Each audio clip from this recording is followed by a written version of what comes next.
지배자는 반드시 그리스도인이 먼저라고 생각합니다. 사랑하는 여러분, 이 시간 한 해 동안 하나님 은혜 속에 살아왔는데 특별히 이제 몇 분 뒤가 되어지면은 24년으로 넘어가는 데에 24년도에는 더 큰 하나님의 복을 받는 여러분들 다 되시기를 바랍니다. 우리 여러분 옆 사람이 주님의 이름으로 선포하십시오. 주의 이름으로 복을 받으십시오.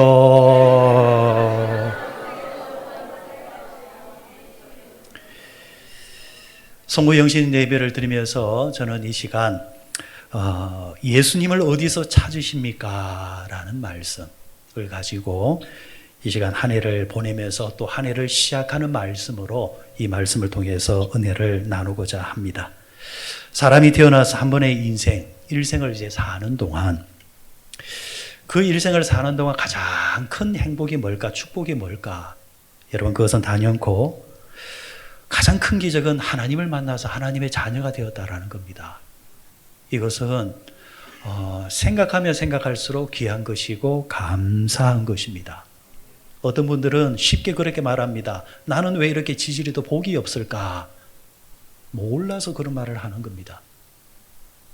나는 이미 세상에서 가장 큰 복을 받은 사람입니다. 가장 기적의 주인공이 되어졌다라는 이야기입니다.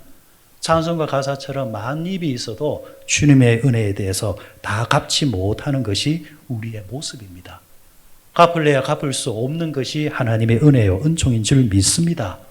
그렇기 때문에 우리는 그 주님의 은혜에 늘 감사하면서 하나님의 영광을 위해서 기쁘게 살아가는 삶의 모습을 가져야 할 것입니다. 2024년 동안 이 두 가지만 여러분들 기억해 주시기를 바랍니다. 하나는 주님을 어떻게 하면 우리가 기쁘게 하는 삶을 살 수 있을까? 하나님의 복을 받은 사람으로서 그 복에 대해서 감사하며 살아갈 수 있는 가장 실질적인 행동이 뭘까? 두 가지를 기억해 주시기를 바랍니다. 첫째는 십자가 중심의 신앙으로 살아주시기를 바랍니다. 십자가 중심으로 살자라는 것. 오늘 41절에 보니까 그의 부모가 해마다 유월절이 되면 예루살렘으로 가더니 이렇게 말씀을 하고 있습니다.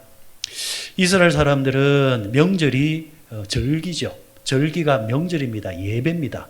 이스라엘 사람들에게는 3대 절기가 있는데 그 3대 절기 가운데서 가장 큰 절기가 유월절이라는 절기입니다. 이 유월절 절기는 우리가 알다시피 그 옛날 이스라엘 백성들이 애굽에서 430년 동안 종살이를 하고 있을 때에 하나님께서 이제 그들을 이제 구원하시고자 이제 움직이셨습니다. 움직이실 때에 애굽에서 바로와 그 백성들을 놓아주지 아니할 때에 하나님은 당신의 백성들을 구원하고자 찾고자 애굽 전역에 10가지 재앙을 내렸었지요. 그 10가지 재앙 중에 마지막 재앙이 뭐였습니까?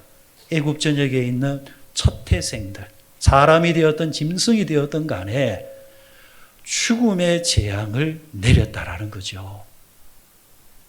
단서는 있습니다. 죽음의 재앙이 내렸지만은 하나님은 하나님의 백성들에게 길을 열어주셨습니다. 너희들이 같은 애굽 땅에 살고 있지만은 어린 양 흠이 없는 양을 한 마리 잡아서 2주간을 간직하고 있다가 그때가 되었을 때 하나님의 날의 시간이 되었을 때에 그 어린 양의 피를 빼서 집의 문설주와 임방에 발라라. 그러면은 죽음의 재앙은 그 집을 넘어가게 될 것이다.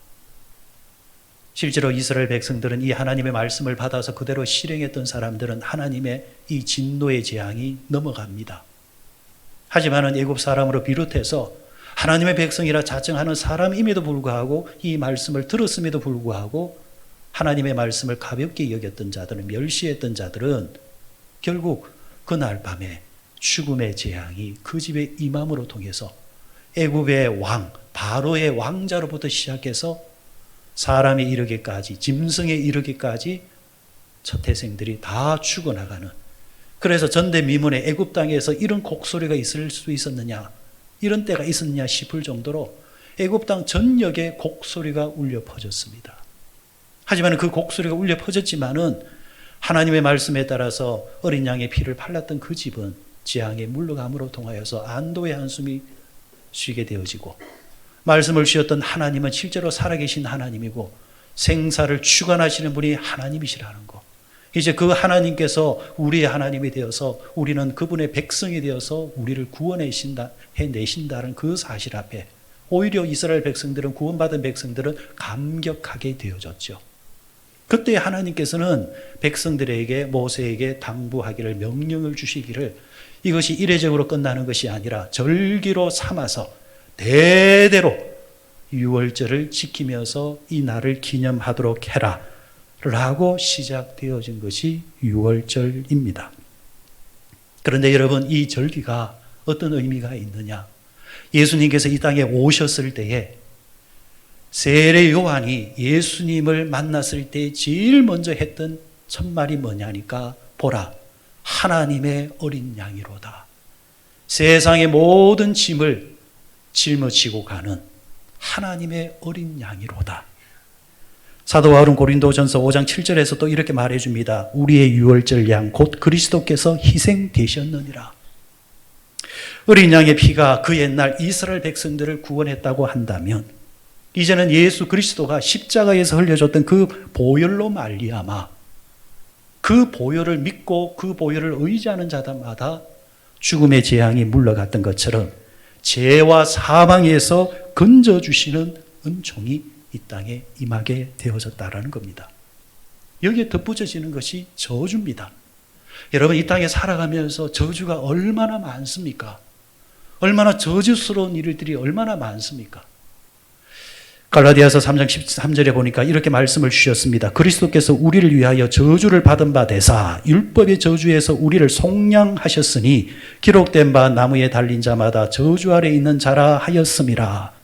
예수님이 저와 여러분을 대신해서 저주를 받아주셨다라는 것입니다. 예수님이 대신해서 우리의 모든 죄와 질병을 짊어주셨다라는 이야기입니다. 예수님께서 사망의 그 저주를 대신 짊어져 주셨다라는 이야기입니다. 그래서 우리가 이 사실을 믿을 때에 우리에게 어떤 효력이 생기느냐? 우리는 죄와 사망에서 노임을 받게 되어지고, 이 세상에 살아가는 동안 저주라고 말하는 그 가난의 저주, 질병의 저주로부터 우리는 해방되어지고 오히려 하나님의 은혜와 축복의 삶의 주인공들이 되어지게 된다라는 이야기입니다. 그래서 우리의 신앙의 출발점은 항상 어디냐니까 십자가라는 것을 잊지 마시기를 바랍니다. 우리가 어디로 갔다고 해서 잠시 떠났다가도 돌아와야 될 그 출발 지점이 어디냐면은 바로 예수님의 십자가입니다. 내가 저 사람 때문에 교회를 돌아오는 것도 아니고, 내가 그날에 한번 내 마음에 뭔가 감동을 받아서 돌아오는 것도 아니고, 우리가 돌아오는 이유는 이 십자가의 보혈이 권세가 있고 능력이 있기 때문에, 우리는 그것을 믿기 때문에 우리는 십자가 아래로 돌아오는 것입니다. 예수를 믿지 않는 사람들은요, 이 십자가에 대해서 아무 의미가 없는 십자가를 왜 의지하느냐? 너희들은 그 십자가가 도대체 뭐기에 그렇게 허구한 날 십자가 그렇게 말하느냐? 비판하고 비방할지 모르겠지만은 구원을 얻은 우리에게는 이 십자가만이 우리의 능력이 되어짐을 믿으시길 바랍니다. 모든 능력이, 그리스도인의 모든 능력이 어디로서부터 출발하느냐? 어디로부터 우리에게 주어지느냐? 이 십자가에서 주어지는 겁니다. 이 사실을 분명히 알았기에 사도 바울은 강력하게 말합니다. 고린도전서 1장 18절에 십자가의 도가 멸망하는 자들에게는 미련한 것이요 구원을 얻은 우리에게는 하나님의 능력이라.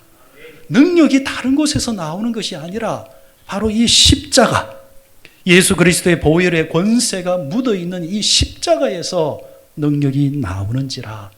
우리는 이 능력을 믿어야 되고 이 능력을 의지해야 된다는 것입니다. 사랑하는 여러분, 다시 한 번 더 강조드립니다.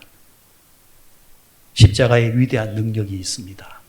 구원의 능력이 있고 치료의 능력이 있고 용서의 능력이 있고, 우리가 즐겨 부르는 찬송 중에 약한 자로 강하게 하시고 눌린 자로 자유케 하시고 가난한 자로 부하게 하시고 병든 자를 고치는 능력이 바로 이 십자가의 능력에서 나오는 줄 믿으시길 바랍니다.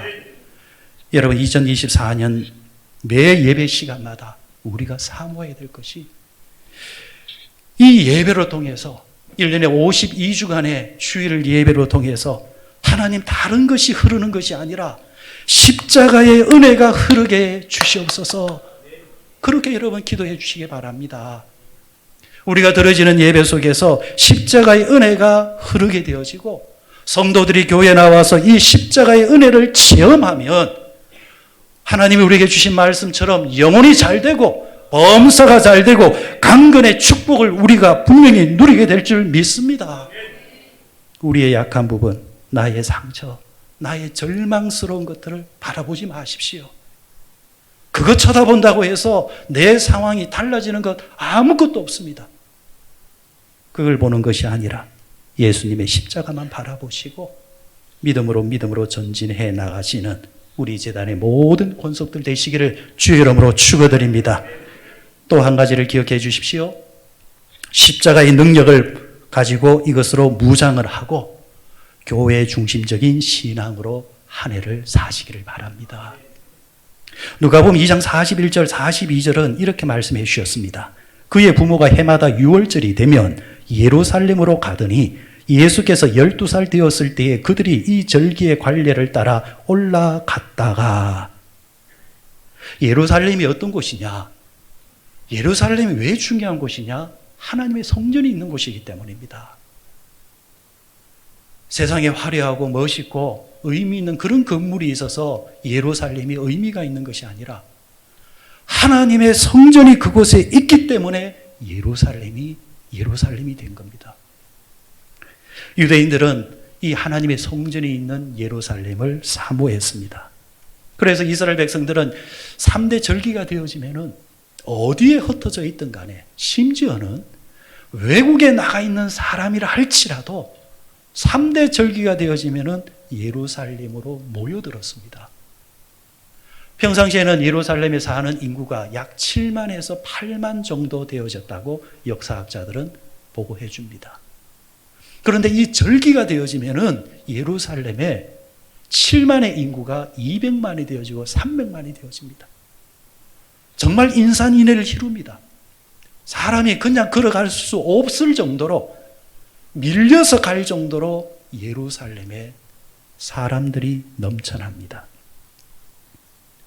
그들이 왜 이렇게 이곳에 모입니까? 하나님의 성전이 있고 하나님의 성전에서 예배하기 위함입니다. 사랑하는 여러분, 한 해 동안 성전에 올라오시기를 힘쓰시고, 성전에 올라올 상황이 못 되는 상황이라면 성전 방향을 바라보면서 엎드려서라도 기도하며 예배하는 여러분들 되시기를 바랍니다. 거기에 능력이 있다니까요.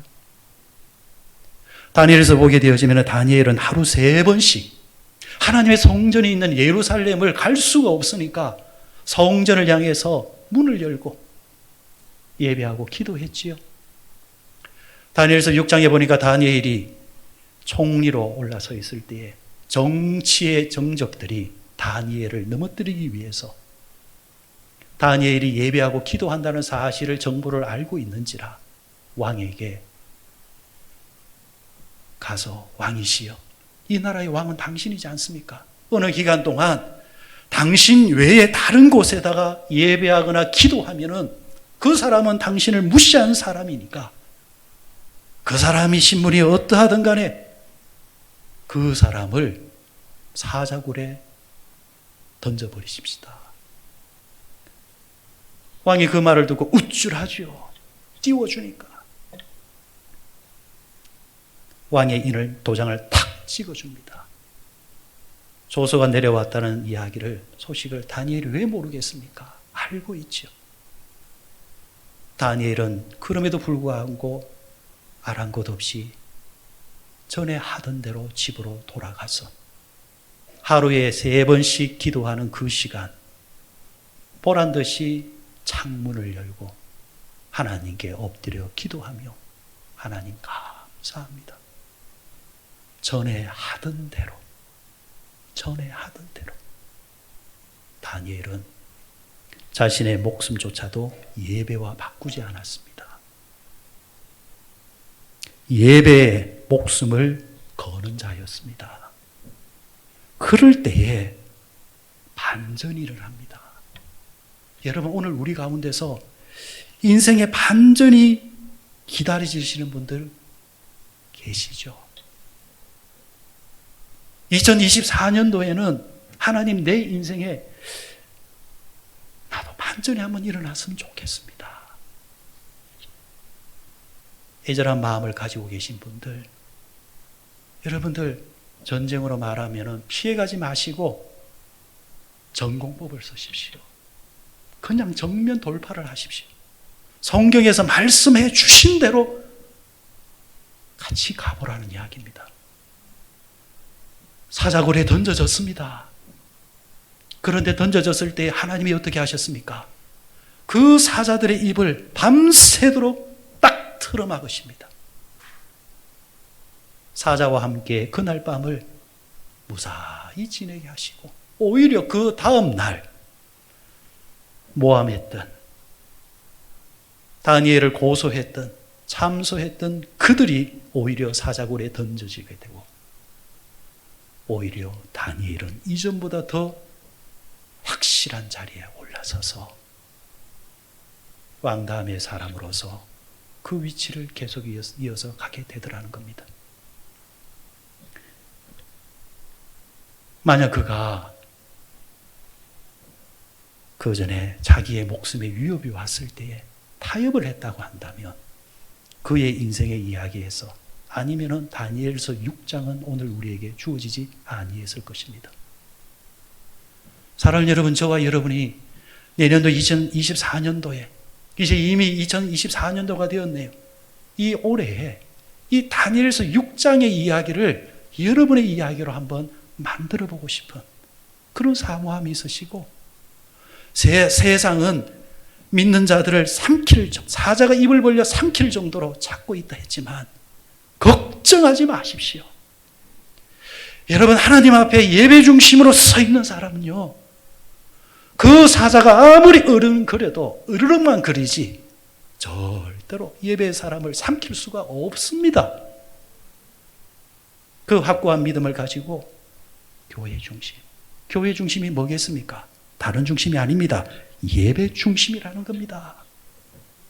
십자가 신앙으로 무장을 하고 1년 52주간 동안 내가 목숨 걸듯이 예배를 내가 고수하리라 할 때에 하나님께서 여러분들을 통해서, 여러분의 삶을 통해서 어떻게 역사하는가를 체험해보자라는 겁니다.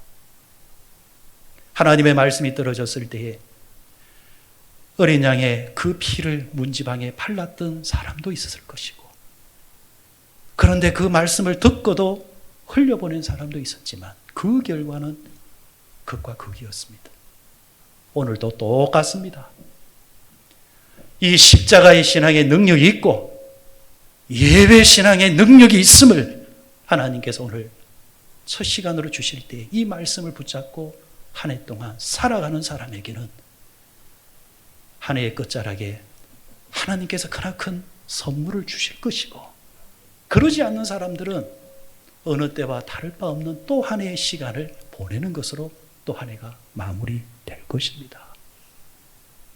사랑하는 여러분, 우리가 이 땅에서 살아갈 때 최고의 복은 예배의 복입니다. 저는 지난 이제 몇 달 동안 이런저런 생각을 하면서 제 생각이 가슴에 딱 꽂힌 것은, 하나님의 교회가 부흥하는 게 뭘까? 하나님의 교회가 이 시대에 가장 부흥하는 가장 빠른 방법은 뭘까? 그런데 이게 새로운 것이 아니더라고요. 하나님의 교회에 예배 부흥이 일어나면 그 예배가 사람을 불러 모으더라는 거예요. 그런데 지금까지 예배 부흥이 아니라 다른 무언가를 통해서 자꾸 우리가 뭘 하려고 할 때에 뭔가 번지르했고 세련되게 보였지만은 능력은 안 나오더라는 겁니다. 결국 하나님의 교회의 부흥은 십자가로 시작하고 그 십자가가 세워져 있는 예배 부흥에서 시작하더라. 여러분, 분명히 믿습니다. 우리가 2024년도에 이 재단에 십자가의 부흥이 일어나고 예배의 부흥이 일어나면 하나님께서 원근 각처의 사람들을, 복음의 사람들을 구름대처럼 몰려오게끔 하실 줄 믿습니다.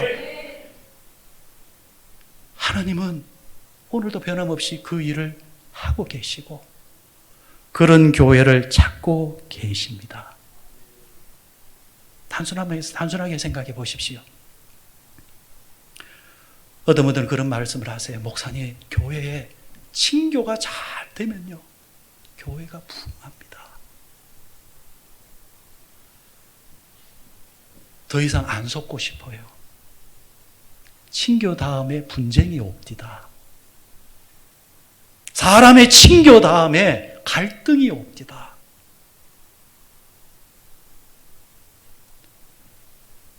교회 앞에는 제일 먼저 앞에 뭘 세워야 되느냐? 예배입니다. 예배. 예배에 성공을 하고 그리고 난 다음에 공부도 있고 봉사도 있고 친교도 있더라는 거예요. 그런데 예배가 소홀히 하면서 다른 거 아무리 번성해도 능력이 안 나오더라는 거예요.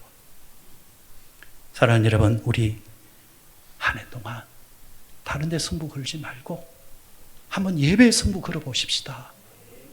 여러분들 예배에 승부 걸면 여러분의 인생과 여러분의 기도 제목 속에서도 하나님께서 반드시 결과물을 주실 줄 믿습니다. 우리가 예배 때 나와서 진정으로 주님을 찬양하고 주님을 영광스럽게 올려드리고 감사하면 그 영광을 받으신 하나님께서 하늘 문을 여시고 우리 재단에 은혜를 쏟아 부어주실 것이고, 은혜가 넘치면 자동적으로 은혜를 사모하는 자들이 몰려오게 될 줄 믿습니다. 말씀을 정리하면서요, 오늘의 본문 말씀을 유심히 보시면요,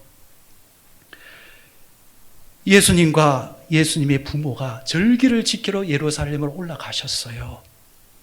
그리고 절기를 지키고 돌아오는데 예수님의 부모 요셉과 마리아는 사흘길을 오는 동안 집안 사람들이 다 같이 올라가다 보니까 예수님이 누구하고 같이 있겠지 생각한 겁니다. 그런데 와보니까 누구가 있는 줄 알았는데 없거든요. 그래서 찾아보니까 어디에도 없는 거예요. 놀래가지고 다시 예루살렘으로 올라간 겁니다. 올라가 보니까 예수님이 어디 계시냐? 성전에 계신 거예요. 저는 이 대목이 의미하는 바가 깊다고 봅니다. 여러분, 어디서 하나님을 만나고 어디서 예수님을 만나시렵니까? 우리가 이런저런 고상한 말 하지만요, 하나님은 세상에 다 편지하고 계시지만 특별히 하나님은 당신을 기념하고 있는 성전에 계시다라는 거. 바로 그 성전에서 하나님을 예배하면서 영원롭게 하고 찬양하는 그 자리에 하나님이 계시고 예수님이 계신다라는 거예요. 그곳에서 우리는 그분을 만나야 되는 거예요. 오늘 예배하면서 기도하면서 결단하십시다. 하나님, 52주 동안 내가 예배에 내 인생의 승부를 걸겠습니다. 그리고 내가 예배 나올 때마다 주의 임재를 체험할 수 있도록 어린 양의 보혈로 나를 부어주시옵소서. 그 예배가 내 인생 한 해를 정말 가슴 두근두근하게 만들며 살아가는 한 해가 되게 해주시고, 십자가의 보혈에 흐르는 그 권세가 지금 내가 가지고 있는 당면한 문제 다 해결하는 능력 분명히 있을 줄 믿습니다. 나는 그걸 붙잡겠습니다. 이렇게 나아갈 때에 여러분 벌써 기대가 됩니다. 2024년 12월 31일 비교할 수 없는 많은 성도들이 모이고 또 은혜 받았던 자들이 한 해를 돌아보며 은혜를 나누고 얼마나 감사합니까? 두 가지 말씀드렸습니다. 한 해 동안 십자가 신앙으로 살자. 그리고 교회 중심, 예배 중심으로 살자. 승리하시는 여러분들 되시기를 바랍니다.